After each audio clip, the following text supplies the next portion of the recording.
लोकसभा चुनाव में किस दल को कितनी सीटें मिलेगी तो मतगणना के बाद पता चलेगा। इसके साथ ही यह भी तय हो जाएगा कि इस चुनाव में दलगत तैयारियों का कितना असर पड़ा है। चुनावी तैयारियों को लेकर भाजपा, सपा और कांग्रेस ने अधिसूचना जारी होने के महीनों पहले से ही अपने अपने स्तर पर जमीनी तैयारियां शुरू कर दिया था। किसी दल ने बूथ प्रबंधन पर फोकस किया तो किसी दल ने अपने संगठनिक ढांचे के बल पर रणनीति तैयार की थी। हर बार की तरह इस बार के चुनावी रण में भी भाजपा ने चुनाव प्रबंधन के लिए 7 स्तरीय समितियों का गठन करके बहुत पहले ही तैयारी शुरू कर दी थी। इसमें सबसे अधिक बूथ प्रबंधन पर ध्यान रखा। चुनाव की अधिसूचना जारी होने के करीब 1 साल पहले ही पार्टी ने 1,63,000 से अधिक बूथों पर कमेटियों की समीक्षा शुरू कर दी थी। अधिसूचना जारी होने के 3 महीने पहले ही बूथों के पुनर्गठन का काम पूरा कर लिया था और बूथ समितियां सक्रिय हो गई थी।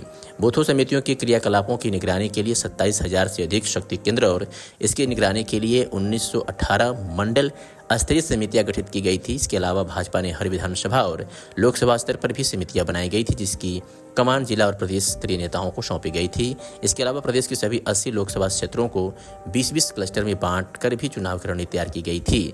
एक क्लस्टर की जिम्मेदारी प्रदेश सरकार के मंत्री या प्रदेश स्तर के बड़े नेता को सौंपी गई थी। सपा ने बूथ प्रबंधन पर साल भर पहले ही काम शुरू कर दिया था।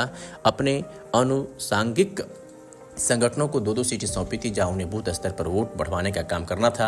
इन संगठनों को लेकर 30 लोकसभा सीटें सौंपी गई थी। शेष 50 सीटों पर सपा के प्रदेश पदाधिकारियों को लगाया गया था।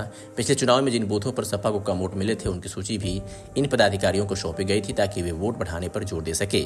इसके अलावा सपा ने प्रदेश स्तर पर 5 लोगों की टीम बनाई थी, जो हर बूथ पर वोट काटने और जुटने पर निगाह रखी हुई थी। जहां गड़बड़ी की आशंका हुई, उसकी सूचना तत्काल चुनाव आयोग को दी गई थी। जिलों में भी सपा ने मतदाता सूचियों को लेकर लगातार काम किया है। ऐसे ही अपने शहरों के तमाम छोटी और बड़ी खबरों को देखने के लिए 365 दिन खबर चैनल को सब्सक्राइब करें और बेल आइकन दबाना बिल्कुल ना भूलें।